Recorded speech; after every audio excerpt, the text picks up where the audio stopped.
Mga katropa, welcome to my channel. Andito po tayo ngayon sa nag-iikot tayo at tayo naghahanap ng pagkakitaan, nangangalakal.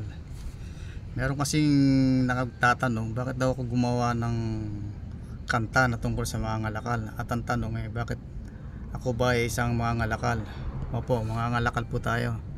Ito po ang hanap buhay natin. Namimili tayo ng mga kalakal, mga lumang gulong na pwedeng pakinabangan at pwedeng may benta, pagkakitaan. Sa mga sunod kong mga videos, tayo papaliwanag natin kung paano tayo kumikita, kung paano ang buhay ng mga ngalakal, kung paano kumikita ang mga ngalakal, at kung paano dumiskarte. Kaya welcome po sa sunod na pagpa-vlog ko. Mag-iikot muna tayo, baka sakali tayong kumita ngayon. Medyo hapon na, pero magpakasakali pa rin tayo. Yero, kabili tayo ng mga yero 17 tsaka 20 kilos 20 bali 37 kilos.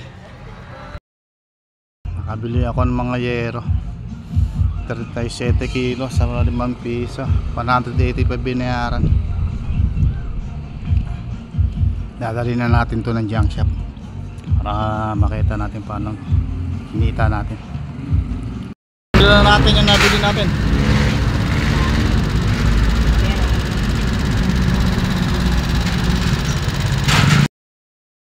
Sa bahay, nakauwi na tayo. Naibenta na natin ang ating mga kalakal. Ito po ang ating benta. Ang puhunan po natin kanina ay 175. Ang benta po ay 372. Kaya kumita tayo ng kulang-kulang 200. Okay na rin kasi isang oras na naman tayo nag-ikot. Susunod na videos, magpahagaan pa tayo ng mga gandang kalakal.